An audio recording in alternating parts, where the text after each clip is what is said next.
अस्सलाम वालेकुम, नमस्कार, सत श्री अकाल एंड गुड इवनिंग। मैं हूं आरजू कासमी और आप हमेशा की तरह देख रहे हैं पॉइंट ऑफ व्यू। आज हमें इंडिया से ज्वाइन किया है रोहित शर्मा जी ने, जो कि वहां पे सीनियर जर्नलिस्ट हैं। और बहुत शुक्रिया सर कि आपने ज्वाइन किया। आप रोहित जी को इंडियन टीवी पे भी देखते रहते हैं और आजकल वो पाकिस्तान टीवी पे भी नजर आ रहे हैं। हम एक दो जगह पे झगड़ा करते हुए दिखे, तो मैंने कहा रोहित जी यहाँ क्या कर रहे हैं। तो बड़े गुस्से में थे और लेकिन बड़ा मजा आया देखकर। और बड़े एक आप समझ सकते हैं कि जब आप लोग एक दूसरे के चैनल्स पे जाते हैं और लोग आपको दोनों देशों के पहचानने लगते हैं, एक तो एक बड़ी अपनायत सी महसूस होती है और बड़ा ऐसा लगता है कि ये भी हमारे ही लोग हैं और बहुत अच्छा लगता है। मुझे तो बहुत अच्छा लगता है कि मैं इंडियन साइड का पॉइंट ऑफ व्यू भी सुनूं कि वो लोग क्या कह रहे हैं। और एक बड़ी शिकायत मुझे ये है कि इंडियन न्यूज चैनल्स पाकिस्तान में बंद है, पाकिस्तान न्यूज चैनल्स इंडिया में बंद है।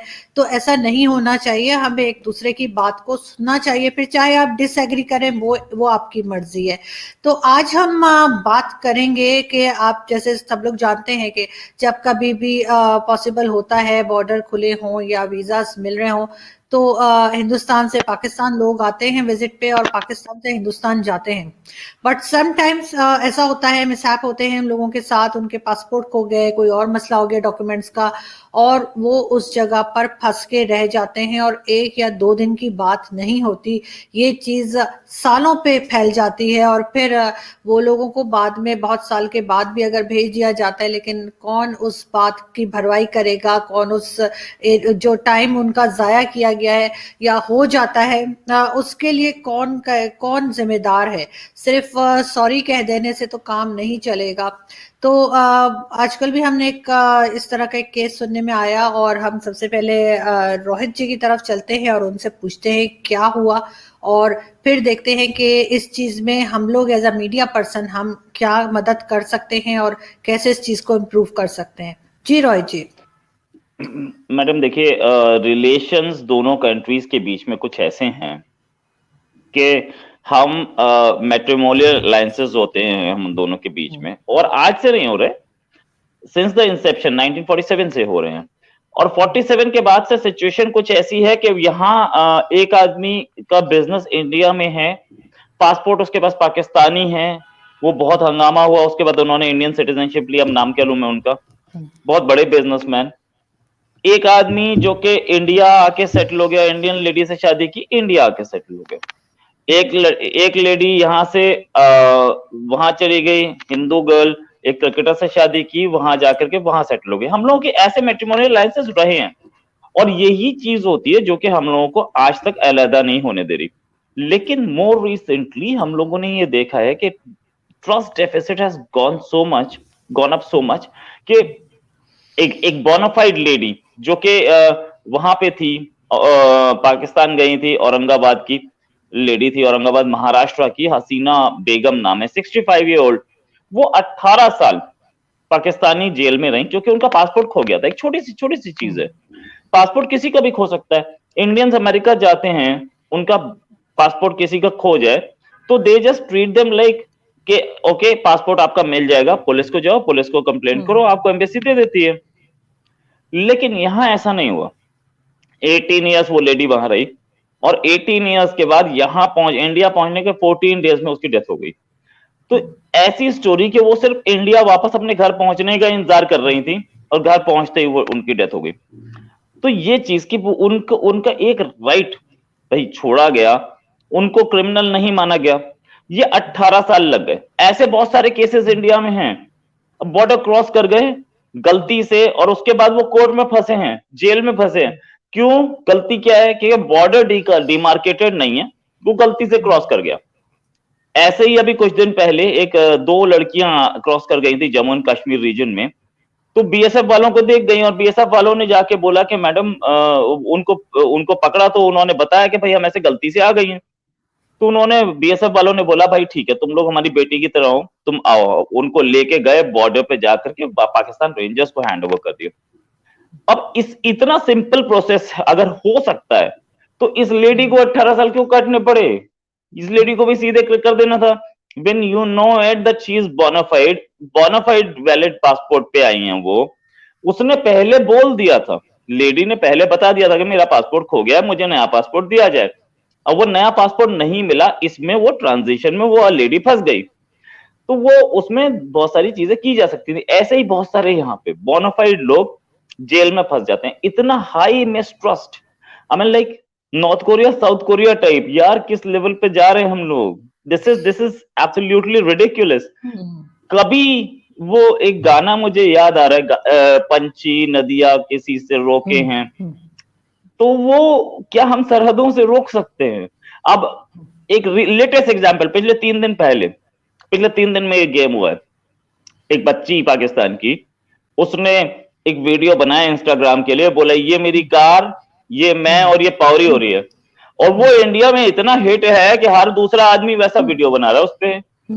राइट, इंडिया में वो जिसको फोन करो यार पावरी कर रहा हूँ, भाई यार तुम तो मतलब this is the kind of culture we share, this is the kind of mutual what you say relationship we share. मेरे पास बेटर वर्ड नहीं था रिलेशनशिप से, याद नहीं आया तो इसलिए बोला, otherwise born homie is a better word. तो इस सूरत हाल में can we make something, can we do something? क्या हमारी एम्बेसीज इस तरीके की बॉन्डिंग है? यार पैदल चल के कोई भी आदमी क्रॉस कर जाता है, इस तरीके की बॉन्डिंग है कि यहाँ पे 2 लड़के हैं। मेरे कल परसों एक जर्नलिस्ट, पाकिस्तानी जर्नलिस्ट के साथ मैं इंटरव्यू में था, और मैं नाम भूल गया उनका, उन्होंने खुद बोला कि मेरी मदर तो इंडिया से है। राइट, उनकी अपनी मदर इंडिया से, राइट, नाम मैं भूल रहा हूँ, आई डोंट नो, बट वो उन्होंने ऑन एयर बोला। अब ऐसे भी लोग हैं जिनकी मदर इंडिया से हैं, या यहाँ पे ऐसे लोग हैं जिनकी मदर पाकिस्तान से हैं। ऐसे म्यूचुअल, मेरे बहुत सारे बचपन के दोस्त हैं, उनको वहां से शादी हुई, उसकी यहाँ शादी हुई। Is not just the Muslims who are marrying, Hindus are also marrying. वहां पे जो हिंदूज हैं उनकी शादी, मेरी जान पहचान की एक लेडी है, उसकी शादी कराची में हुई। शी इज अ सिंधी, और वो वहां पे सिंधी हिंदू थे जो कि दोनों के दोनों कनाडा में पढ़ रहे थे। कनाडा में दे हैड एन अफेयर और they married, now they settled in Canada, but the marriage took place in Karachi. तो ये बॉन्डिंग जो हमारी रही है, इसको बेसिकली म्यूचुअल डिस्ट्रस्ट और इस जिस तरीके की डेवलपमेंट्स हैं, उसमें क्या हमारी एम्बेसीज इतनी इतनी रिस्पॉन्सिबल हो पाएंगी कि इस तरीके के माहौल में जितने भी केसेस आ रहे हैं उसको टेकअप करें गवर्नमेंट के साथ? क्या हमारी कोर्ट्स को ऐसा फास्ट ट्रैक करना पड़ेगा, कोई फास्ट ट्रैक सिस्टम लाना पड़ेगा? इंडिया में तो फास्ट ट्रैक कोर्ट्स है ना यार, आपको 1-1.5 साल में जजमेंट मिल जाता है, जरूरत नहीं पड़ती आपको 20 साल अटकने की। और क्या हमारी गवर्नमेंट्स की mutual trust, we have been playing too much at the cost of human lives? हम दोनों कंट्रीज जो हैं, इसमें इतना इतना मिसट्रस्ट क्यों आया? क्योंकि गेम्स चल रहे थे। और गेम्स क्यों चल रहे थे? क्योंकि वो मिसट्रस्ट बन रहा था। तो उसको उस पे ला करके, उसको टेबल पे ला करके ये बात एक क्लैरिटी से बोल दीजिए, आज के बाद ये नहीं होगी, and both sides have to adhere to. वो कहीं ना कहीं ट्रस्ट जो हम लोग म्यूचुअल कोऑर्डिनेशन में आते हैं, उसको तोड़ दिया जाता है, इसलिए मिसट्रस्ट है। तो ये चीजें the public has to see to it, the governments have to see to it, and the public of both the countries has to force, उनको फोर्स करना है अपनी गवर्नमेंट्स को कि यार ये बात समझो कि हम दोनों रिलेशन में हैं, हम दोनों रिलेटिव्स हैं। अब मेरे कुछ ऐसे दोस्त क्या थे, मेरे फादर के कोलीग्स थे, वो मुझसे एंड तक बोलते रहे, उनकी डेथ हो गई, वो मुझसे एंड तक बोलते रहे कि मैं लाहौर जाऊंगा जिंदगी में एक बार, अपना घर देख के आऊंगा। उनकी डेथ हो गई, वो देख नहीं पाए। और ऐसे बहुत सारे पाकिस्तान में बैठे हैं जो ये सोच के बैठे हैं कि यार मेरे जो एंसेस्टर्स का घर है मैं वो देख के तो आऊं, कोई दिल्ली से है, कोई लाहौर से है, कोई मुजफ्फरनगर से है, कोई इधर, ये सब। तो ये चीज बहुत बहुत डेवलपमेंट ये बहुत जरूरी है। और ये डेवलपमेंट क्यों नहीं हो पा रही है? क्योंकि मिसट्रस्ट बर्बाद कर देता है हम दोनों को। नहीं, आप बिल्कुल ठीक कह रहे हैं। जैसे एग्जाम्पल के तौर पे मैं खुद सोचती हूँ बहुत बार कि मैं भारत जाऊंगी और जहाँ पे मेरे फादर का घर था वो देख कर आऊंगी, या दिल्ली में मेरी मदर का घर था वो देख कर आऊंगी। लेकिन बिल्कुल ये इस तरह की जो बीच में आपको मालूम है जिस तरह की टेंशन चलती रहती है, तो उसमें ये चीज बहुत आसान नहीं लगती। बट स्टिल रोहित, आपको क्या लगता है कि इसमें मीडिया क्या काम रोल प्ले कर सकता है इस सब चीज में? और दूसरा यही है कि जब आप पीपल टू पीपल कांटेक्ट आप देखते हैं तो वो आप किस तरह से आप उसको देखते हैं? और मुझे तो यही लगता है कि अगर 1000 लोग, मैं कहूंगी 1000 लोग अगर ट्वीट करें, आपकी किसी ट्वीट के ऊपर रिप्लाई करें, उनमें से आपको हार्डली 10 to 12 ऐसी आईडीज मिलेंगी जो मेजॉरिटी फेक होगी और जो गलत लिख रहे होंगे, बुरा लिख रहे होंगे, मगर ज्यादा लोग तो अच्छा ही लिख रहे होते हैं। तो हम यही समझ सकते हैं कि मेजॉरिटी पब्लिक दोनों तरफ अच्छी बैठी हुई है, जो नहीं चाहती कि आपको कोई प्रॉब्लम आए, भारत में कोई मसला हो, ना ही भारत ये चाहेंगे कि पाकिस्तान में कोई प्रॉब्लम हो। दे आर सो केयरिंग, यानी थोड़ा सा भी अगर आप वहां पे कुछ लिख दें कि आपकी तबीयत सही नहीं है या कुछ भी है XYZ कि आपको कोई प्रॉब्लम है, तो एवरीबडी बहुत सारे उधर मैसेजेस आ जाते हैं, बहुत सारे वहां पे लोग बहुत अच्छे अच्छे जो है वो ट्वीट्स कर देते हैं। तो ये तो हम समझ सकते हैं कि अच्छे लोगों की तादाद ज्यादा है, लेकिन आप क्या समझते हैं कि मीडिया क्या इसमें कुछ रोल प्ले कर सकता है, या हमारा मीडिया बहुत नेगेटिव रोल नहीं प्ले कर रहा दोनों साइड पे? आप तो क्योंकि यहाँ का मीडिया भी अटेंड करते रहते हैं, तो आपको क्या लगता है कि मीडिया का रोल कैसा है? मीडिया कुछ वैसा करता है, अपनाता है, जैसे कि पेरेंट्स होते हैं ना, दो बच्चों के, अगर लव मैरिज हो रही है एक लड़का की और लड़की की, तो पेरेंट्स जो हैं वो बीच में पड़ते हैं कि नहीं तुम शादी नहीं करोगे। और अगर पेरेंट्स शादी करना चाह रहे हैं तो लड़का और लड़की बोलते हैं हमें तो उससे करनी ही नहीं। That's the problem. Media is like that. Governments अगर दोनों की दोनों दोस्ती करेंगी तो मीडिया उल्टा बोलेगा। अब दोनों गवर्नमेंट्स एक दूसरे के उल्टा चल रही हैं तो मीडिया उसमें साथ हाँ में हाँ मिला रहा है, राइट? तो ये चीज media works like this. Media के साथ प्रॉब्लम ये है, media goes in for TRP, media goes in for public sentiment, ठीक है? और पब्लिक सेंटिमेंट जो है हमारी, हम पिछले 70 साल से तो ये समझाते आए कि देखो यार वो पाकिस्तान है ना, वो हमारा दुश्मन है। एज अ स्टूडेंट, मैं जब स्कूल में पढ़ता था तभी से मुझे पता था, मतलब कोई कंट्री के बारे में पता ना हो लेकिन पाकिस्तान दुश्मन है ये जरूर पता था। और ये भी मैं जब 5th 6th में आया था तब से, उससे भी पहले से पता था, राइट? पाकिस्तान दुश्मन है अपना। उसके बाद when I became a journalist, और जर्नलिस्ट बनने के बाद जब मैंने पाकिस्तान में लोगों से बातचीत शुरू की, तो हम लोगों को इमेज ये होती है हमारे यहाँ, हमारे स्कूल कॉलेज के जो उस जमाने में इंफॉर्मेशन इतनी थी नहीं, तो इमेज ये थी कि पाकिस्तान में तो वो लोग बैलगाड़ी पे चलते होंगे, बस तो दिखती नहीं होगी उन्हें कभी कभार, है ना? और दूसरा ये पाकिस्तान में जो है मतलब वहां पे तो ऐसा होता है कि लॉलेसनेस है, ठीक है? और दूसरा उन्होंने कभी टेक्नोलॉजी देखी नहीं है। वहां पे जितने लोग हैं, जब तुम पाकिस्तान में लैंड करोगे और जब होटल पहुंचोगे सारे लोग नमाज पढ़ते दिखेंगे आपको। तो ये माइंडसेट बना हुआ था। When I came to the media and मेरे अपने दोस्तों से बात की तो पता चला नहीं यार, पाकिस्तान हमसे पहले मोबाइल यूज कर रहा था, राइट? पाकिस्तान की टेक्नोलॉजी जो थी बहुत अच्छी थी, वो कुछ वेस्टेड इंटरेस्ट आए जिन्होंने पाकिस्तान को बर्बाद कर दिया, ठीक है? और इंडिया पाकिस्तान से 1991 तक तो श्योरली इंडिया पाकिस्तान से बेटर पोजीशन में नहीं था। हमारी जीडीपी भी कम थी, हमारी टेक्नोलॉजी भी खराब थी, हमारे पास इतना ओपन इकोनॉमी नहीं थी। हम लोगों को पेप्सी तो फिर भी मैं चलो छोटी चीज मानता हूँ, वो जो फॉरेन के दूसरा इक्विपमेंट, दूसरी चीजें, पेन हो या आपके मोबाइल्स हो या कुछ भी, एलसीडी, ये सब अब आया, लेकिन उस समय भी जो टेक्नोलॉजी टीवी की थी, कार्स की टेक्नोलॉजी जो थी वो बेटर थी। टोयोटा आप देख सकते थे, वो भी बेस्ट क्वालिटी, है ना?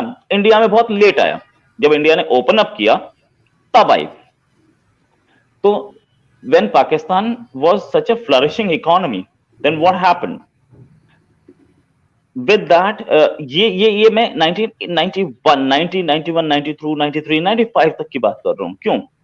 कि जो इस्लामाइजेशन ज़ियाउल हक ने शुरू किया उसका इम्पैक्ट 10 साल बाद आ गया और बहुत क्लियर आया। तो वो इकोनॉमी और कंट्री की दूसरी चीजें टूटती चली गई। तो इंडिया में भी इतना कम इंफॉर्मेशन थी पाकिस्तान के बारे में। We were told that we are enemies. और उसमें आप जितनी भी डिबेट्स देख लीजिए, सारे के सारे ऐसे बैठे होते हैं जर्नलिस्ट और एक्सपर्ट्स कि आज तो सामने वाला दुश्मन है, मैं गोली मार के ही जाऊंगा। तो it's a matter of TRP. तो उसमें प्रॉब्लम कहां आती है? प्रॉब्लम यहां आती है कि आप आप तो अपना बोल जाते हो, पब्लिक ओपिनियन उसमें ओपिनियट हो जाती है। और उसका मैं एक बहुत साल पहले की बात है, करीब होगी ये बात 7-8 ईयर्स या 10 ईयर्स होंगे, सानिया मिर्जा की शादी के टाइम की बात।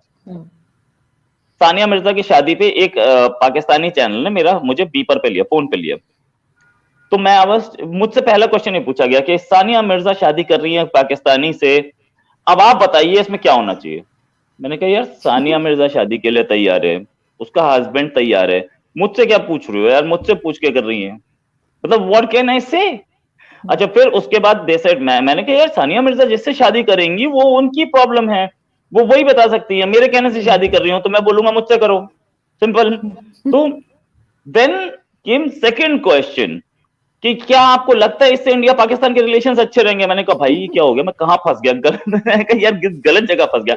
देन मेरे साथ दो पता नहीं कौन लड़के थे, आई डोंट नो, यंग लड़के कुछ कहीं से होंगे, they were not known people, they were not responsible journalist, ऐसे ही कोई कॉमनर्स लाइन पे थे।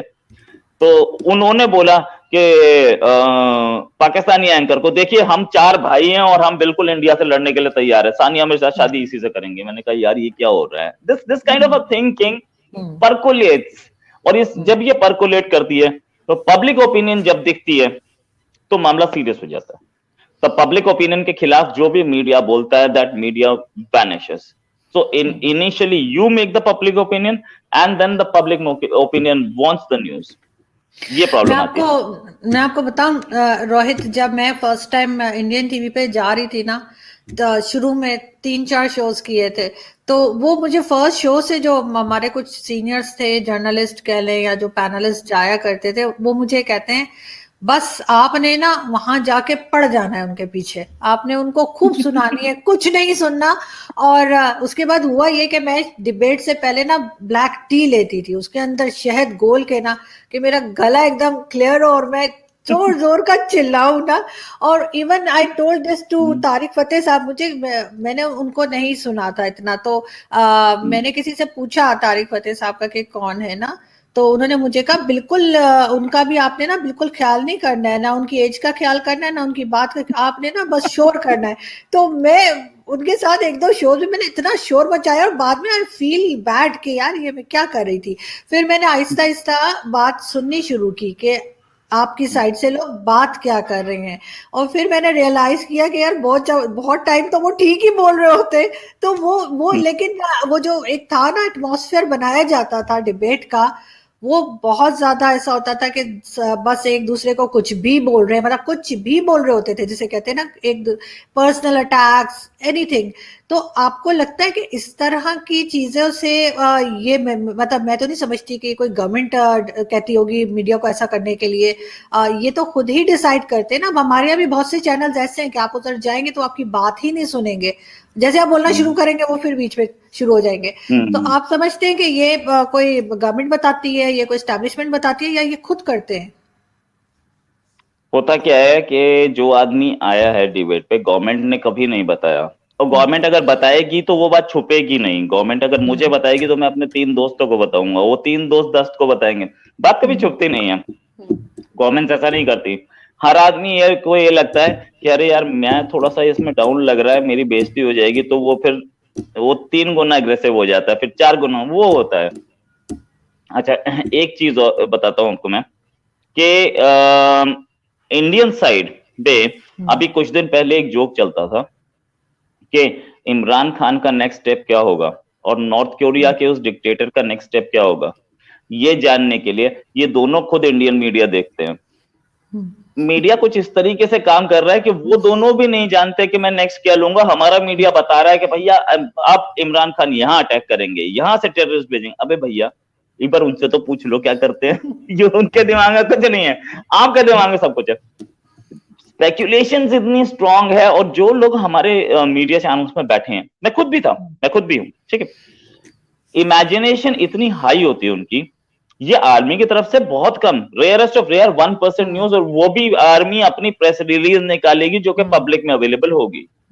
बाकी जितना है सारा स्पेक्यूलेशन पे, सारा स्पेक्यूलेशन पे। मतलब आप सिर्फ एक बार बोल दीजिए कि आपको 4 पेट्रोलिंग ज्यादा दिखी हैं नौशेरा सेक्टर में पाकिस्तान की तरफ से, बस उसके बाद they will cook a story, they will not only cook a story and they will come up with 15 camps के, यहाँ 15 कैंप्स हैं, उसके बाद यहां से आपको टेररिस्ट की मूवमेंट दिखी है, और उसके बाद यहां से ही अब टेररिस्ट आएंगे। And the same thing is with Pakistan. Same thing is Pakistani media. India एक मिसाइल टेस्ट करेगा तो वो सबसे पहले कंपेयर करेंगे कि ये मिसाइल कितनी थी और हमारे पास कितनी है। अब होगी टक्कर हमारी बाबर की और आकाश की। That's what they want. तो ये जो स्पेकुलेशंस हैं, मीडिया तो अपना अपना काम कर रहा है, बट मीडिया का रोल आजकल and second first world war के आप अगर रीजंस पढ़ें, जो मैंने स्कूल में पढ़े थे किताबों में, रीजंस में से एक रीजन एग्रेसिव मीडिया भी था। That's what I am seeing nowadays. So it is a bad trend and unfortunately it is a bad trend across the world, not only in India. America में भी यही trend है। Trump के खिलाफ बोलते थे, लेकिन कितने? ठीक है। ऐसा कहना कि मैं अगर ये बोलूं कि ट्रंप को कंडेम कर रहे थे बहुत सारे लोग, ठीक है, सिर्फ न्यूज पे अगर ट्रंप के 5 ट्वीट्स गलत हुए तो दे विल से 5 ट्वीट्स गलत हुए, but they will never say the president is tweeting wrong things, is giving false information. वो सिर्फ इंफॉर्मेशन होती थी, एनालिसिस नहीं होती थी उसमें। कई बार हुए ना अमेरिकन न्यूज़पेपर्स या मैगजीन्स या चैनल्स, ना ब्रिटिश ना यूरोपियन, और हमारे इंडिया पाकिस्तान के तो हैं। चाइना का तो बोल के सकता है, रशिया का बोल के सकता है, बाकी बचा कौन?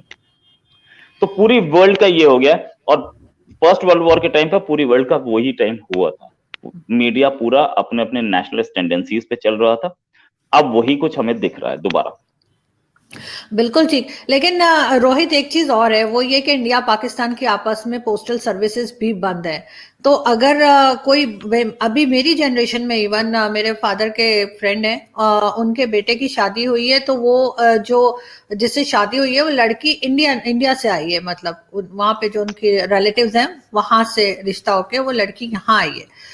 तो आप अगर अभी भी आप जैसे देख सकते हैं कि शादियां आपने भी कहा हो रही हैं, लोग मिलते हैं, रिलेटिव्स हैं बहुत से, हमारे भी जो रिलेटिव्स हैं वो इंडिया में रहते हैं। हर कोई इंटरनेट इस्तेमाल नहीं करता, हर कोई को यूज करना नहीं आता। अगर हमारे जैसे पेरेंट्स हों या उनकी एज के लोग हों तो उनको नॉर्मली वो यूज नहीं करते कि वो ईमेल यूज करें। वो वही उसी टाइम पे रहते हैं कि वो लेटर लिख रहे हैं।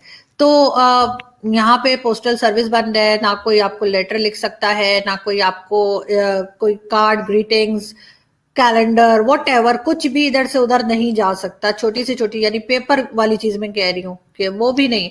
तो आप समझते हैं कि ये पोस्टल सर्विसेज जो है वो कम से कम खोल देनी चाहिए। और बाकी टेंशन और बाकी एक दूसरे के ऊपर ब्लेम तो चलता ही रहेगा, लेकिन कहीं ना कहीं से हमें कुछ बेहतरी की तरफ तो जाना ही होगा। कम से कम जो सिटीजन्स रहते हैं, आम सिटीजन्स जो है, उनके लिए तो सोचे ना। ये तो सिर्फ गवर्नमेंट्स अपने लिए सोचती हैं कि इनको ये प्रॉब्लम है, इनको वो प्रॉब्लम है, और एक दूसरे के लिए ट्वीट्स भी कर रहे हैं, स्टेटमेंट्स भी दे रहे हैं। बट इस सब में जो आम सिटीजन है असल में तो वो सफर कर रहा है ना। आम सिटीजन सफर कर रहा है। सबसे ज्यादा सफर वो कर रहा है जिस डॉटर की शादी यहाँ इंडिया में हुई है, जिस डॉटर की शादी पाकिस्तान में हुई है। वो अपने पेरेंट्स से भी बात, मिलना तो बहुत दूर की बात, वो बात भी नहीं कर पा रही है। जैसे ये मैडम थी हसीना बेगम, उसी वही हालत है। और अभी अभी आपको एक और इंटरेस्टिंग चीज बताऊंगा कि एक लेडी अरेस्ट हुई हमारे यहाँ इटावा में। वो लेडी आके शादी हो गई यहाँ पर, शादी होने के बाद काफी साल रही, नेशनैलिटी अप्लाई की, मिली नहीं अभी तक। और वो उन्होंने पंचायत का इलेक्शन लड़ लिया। अब इलेक्शन वही लड़ सकता है जो इंडियन सिटीजन हो। उन्होंने इलेक्शन लड़ लिया। वो एक लेडी पंचायत भी बन गई थी, ठीक है, एक लेडी पंचायत की चीफ भी बन गई थी, ऐसी एक और पाकिस्तानी लेडी। अरे तो, और वो अरेस्ट हो गई क्योंकि she was not an Indian citizen.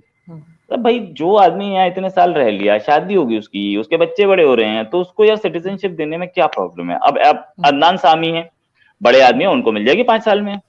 But then society में इतना करप्शन भरा हुआ है कि उस बेचारी को नहीं मिली, उसका क्या गलती भाई? Where is the right to equality? जब अदनान सामी को मिल गई और वो दूसरी मैडम वो जो निकाह में एक्ट्रेस थी उनको मिल गई, तो इनको क्या प्रॉब्लम भाई?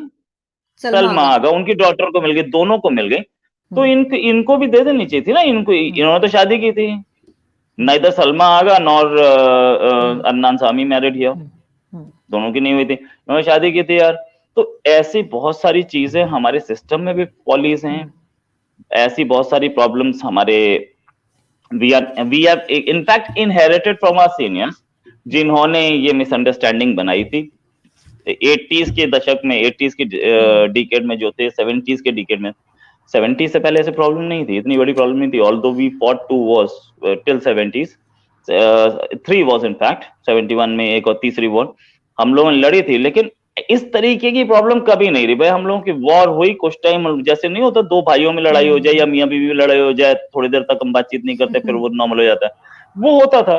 This time around it's been के ये तो लंबा हो गया बुशर। और we have seen a history has been there कि पाकिस्तान में जो डिक्टेटर्स, जब जब मिलिट्री डिक्टेटरशिप होती है तो तब आप देखते हैं कि बेटर रिलेशंस है हमारे पाकिस्तान से, क्योंकि हमें पता होता है कि हमें बात किससे करनी है और उन्हें भी पता है कि किससे बात करनी है। And they have a pressure on them, उनके पास इंटरनेशनल प्रेशर होता है, वो सिविलियन गवर्नमेंट पे नहीं होता, उस समय वो मिलिट्री डिक्टेटरशिप पे डायरेक्ट होता है।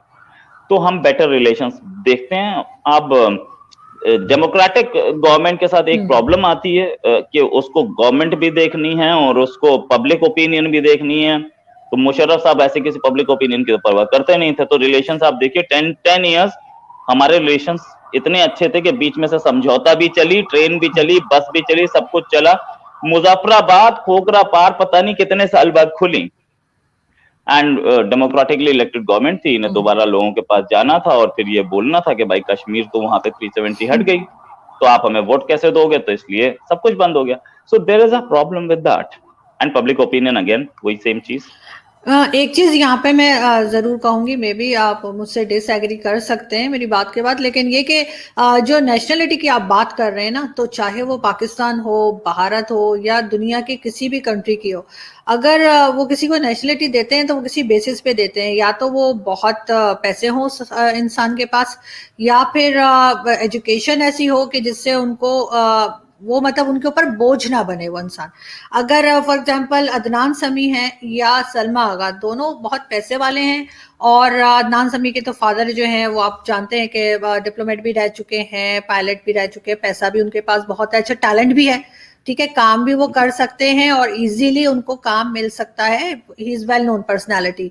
सेम विद सलमा आगा के उनके पास पैसा काफी है, उनका खानदानी पैसा है, तो वो चीज जो है ना, वो अगर आपकी कंट्री में जाते हैं तो वो आपके ऊपर बोझ नहीं बनेंगे। आपको ये नहीं किसी कंट्री को करना पड़ेगा कि इनको पालो, इनको जॉब दो, इनको पैसा दो, इनको खाने को दो। तो उसके मुकाबले में अगर कोई ऐसा सिटीजन किसी और कंट्री से आना चाहे जिसके पास ना तो एजुकेशन हो कि आप उसे कहें कि ठीक है ये एजुकेशन है तो ये किसी सेक्टर में जॉब मिल जाएगी, ना ही उसके पास पैसा हो, वो सिर्फ और सिर्फ सिटीजनशिप ले रहा हो, तो ऑब्वियसली भारत हो या पाकिस्तान, हमारी जिस तरह की पॉपुलेशन ऑलरेडी इतनी ज्यादा है कि जॉबलेस भी हैं और खाने को भी नहीं है, तो हम एक और अपने ऊपर लायबिलिटी क्यों रखेंगे। और ये चीज ना सिर्फ हम, यूरोपियन कंट्रीज भी नहीं देती। आप देखें हमारे यहाँ तो अगर किसी के पास पैसा हो, उसके पास 10 गाड़ियां खड़ी हुई हैं, घर भी है, जॉब भी है, बैंक बैलेंस भी है, तो उसको खड़े खड़े सिटीजनशिप भी मिल जाती है और वीजा भी मिल जाता है। लेकिन अगर किसी के पास ये सब कुछ ना हो, एक सीधा साधा जॉब पे हो, तो वो वीजा देने में भी 100 सवाल करते हैं, क्यों जा रहे हो, किस लिए जा रहे हो, कहाँ जा रहे हो, कब आओगे। तो ये चीज जो है ना, इस वजह से बहुत सी चीजें ऐसी हैं जो सिटीजनशिप के ऊपर आप चेक कर सकते हैं कि ये चीजें जो है देखी जाती हैं। राइट। उसका रीजन ये है कि अगर आप देखते हो कि कोई आदमी, बड़ा आदमी आकर सिटीजनशिप लेना चाह रहा है, तो वो आपके लिए एक एसेट बन जाता है, नो डाउट अबाउट इट। बाकी जो आते हैं तो उसको फिर आप एजुकेशन भी देते हैं। हमारे पास खुद के पास इतना है कि हम लोग अपने लोगों को एजुकेशन पूरा नहीं दे पा रहे, उसके साथ हमारे पास अगर 3 करोड़ बांग्लादेशी और आ जाए जिनको हमें एजुकेशन भी देनी पड़े, उनका पोलियो इम्यूनाइजेशन भी करना पड़े, उनको आधार में हम लोग सस्ता राशन भी दें, सस्ती गैस भी दें, तो वो एक प्रॉब्लम है, नो डाउट अबाउट इट। उसके साथ साथ अब तो कोरोना भी आ गया, उनका इम्यूनाइजेशन भी किया जाएगा, राइट। सो ये चीजें हैं, no doubt about it. But then एक बांग्लादेशी इंडिया में जो एस्टिमेट्स हैं 3 करोड़ से 5 करोड़ है, जिनको बांग्लादेश अब लेने से रहा, सीधे बोल देगा भाई कौन हो। अच्छा, इन इंडिया आप अगर दिल्ली किसी भी रीजन में, मतलब दिल्ली में या हाई कॉन्सेंट्रेशन रीजन्स में, बांग्लादेशी रीजन्स में जाएं तो आप दिन में 1 या 2 बांग्लादेशी आपको टकरा ही जाते हैं। आपको पता है बांग्लादेशी है, सामने वाला बोलेगा मैं तो मिदनापुर का हूं, आप उसको ये आइडेंटिफाई करेंगे, उसका आधार कार्ड बन चुका है, वोटर लाइसेंस, वो आईडी बन चुकी है उसके, अब वो वोट भी कर रहा है। अब आप उसे बांग्लादेश बोलेगा, उसकी वोटर आईडी हमने बनाई थी भी, तो हम क्यों रखें, तुम्हारा आदमी हमें दे रहे हो। तो दे आर हियर नाउ। तो ये एक वो है। अब हमारे पास बांग्लादेशी भी है, चकमा भी हमारे पास हैं और रोहिंग्या भी हमारे पास हैं।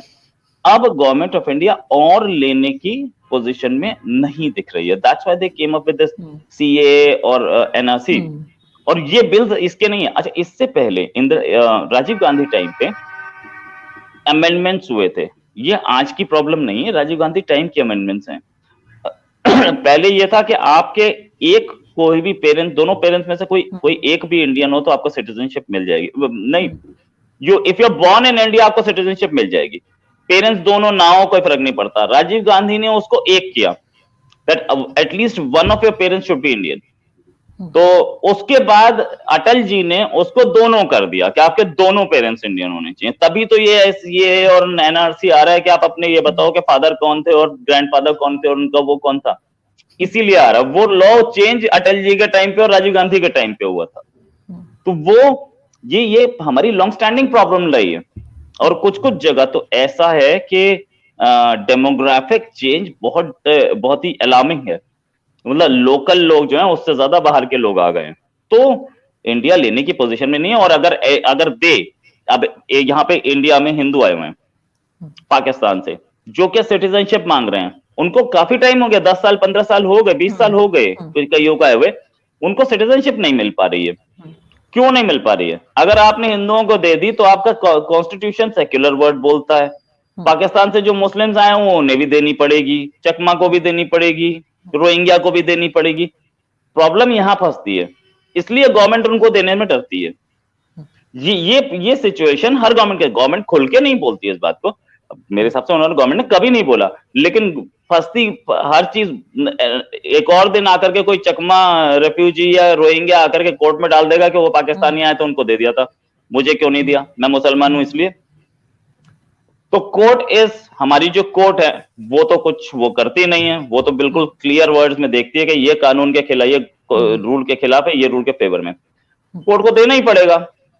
I give you an example ये कि हमारे यहाँ पे स्टेट में माओवादी बहुत है, माओइस्ट बहुत हैं कुछ स्टेट्स में। झारखंड में, झारखंड से आगे Chhattisgarh and then Andhra Pradesh, Orissa, west Bengal तक जाते हैं। ये 5 स्टेट में माओइस्ट प्रॉब्लम है। तो हम लोगों ने, हमारी गवर्नमेंट्स ने एक डिवाइस किया था फॉर्मूला कि हर गांव में आप 10 आदमियों को अपनी गवर्नमेंट एक्सचेकर से 5,000 10,000 दे दीजिए, और जो भी माओइस्ट है या नक्सलाइट्स हैं उनको ये 5,000 10,000 गवर्नमेंट का रिप्रेजेंटेटिव बन करके टैकल करेंगे गांव में। क्योंकि दे यूज्ड टू कम और एट्रोसिटीज करते थे। एट्रोसिटी करने के बाद वहां के गांव के लोग जो थे उनके आदमी बन जाते थे। अब किसी के बेटे को वो मार देंगे तो वो तो फिर कहां बोल पाएगा आदमी। तो वो आकर के एट्रोसिटीज करते थे तो गांव वाले उनके साथ हुआ करते थे डर से। तो गवर्नमेंट ने ये तरीका निकाला था। इस तरीके को, इसका नाम हुआ करता था सल्वा जुडूम। आई थिंक सल्वा जुडूम बोलते थे इसको। या तो सल्वा जुडूम जो था उसमें अक्रॉस दैट नक्सलाइट एरिया हर गांव में 4-4 5-5 लोग रखे गए थे। ये नक्सलाइट्स को भगा देंगे, नक्सलाइट जो होगा उसको अरेस्ट करा देंगे। somebody went to the court और कोर्ट से बोला कि क्या कोई स्टेट अपनी प्राइवेट आर्मी रख सकती है? कोर्ट ने बोला बंद करो सल्वा जुडूम। उस समय तक हमारी माओइस्ट प्रॉब्लम लगभग 90% सॉल्व हो चुकी थी। लेकिन कोर्ट का ऑर्डर था, कोर्ट की मजबूरी थी, कोर्ट प्राइवेट आर्मीज अलाउ नहीं कर सकता था। कोर्ट को भी पता था कि ये सही हो रहा है, लेकिन कोर्ट के क्योंकि it is bound by the law, court ने बोला नहीं रख सकते आप। फिर हमारी नक्सल प्रॉब्लम वापस बाउंस बैक की। And this was one policy जो कि बीजेपी ने भी रखी थी और कांग्रेस ने भी रखी थी, दोनों ने रखी थी सल्वा जुडूम पॉलिसी। तो इसमें आप ये नहीं बोल सकते कि हम किस तरीके से टैकल करेंगे, क्योंकि court is bound and the rest of the people are bound to the law. तो गवर्नमेंट उसमें कुछ नहीं कर सकती, गवर्नमेंट फंसी रह जाती बेचारी। दोनों साइड यही होता है। That's the thing. नहीं, आप बिल्कुल ठीक कह रहे हैं, लेकिन फिर भी अगर जिस तरह से आप बता रहे हैं कि वो 18 साल यहाँ पे फंसी रह गई, और इसी तरह से बहुत से पाकिस्तानी ऐसे होते हैं जो विजिट पे जाते हैं और वहाँ पे उनके कोई डॉक्यूमेंट्स मिसप्लेस हो जाते हैं, कोई और इशू हो जाता है और फंस जाते हैं। पे मैं स्पेशली फैमिलीज की बात कर रही हूँ। तो उनकी जो है वो बिल्कुल मीडिया को उनके लिए बात करनी चाहिए। और अगर पहले कभी बात की होती मीडिया ने इस तरह से, जैसे अब फैसिलिटीज है हमारे पास कि हम लोग इंटरनेट से बात कर सकते हैं, तो शायद ये बात बहुत पहले हमने जो है उनकी मदद कर दी होती, जो अभी यहाँ से 18 साल के बाद गई हैं। तो ये चीज बहुत पहले हो सकती थी। अगर अभी भी अगर इस तरह से कुछ है और होता है, तो आई होप कि हम एक दूसरे की मदद करेंगे। और एक यहाँ पे जो सिटीजन्स हैं या भारत के जो है, और भारत में अगर कोई पाकिस्तानी सिटीजन फैमिलीज अगर कोई इस तरह से किसी प्रॉब्लम में है, तो हम मीडिया के थ्रू जरूर उनकी मदद करने की कोशिश करेंगे। Thank you so much Roy ji कि आपने ज्वाइन किया। Thank you so much. Thanks.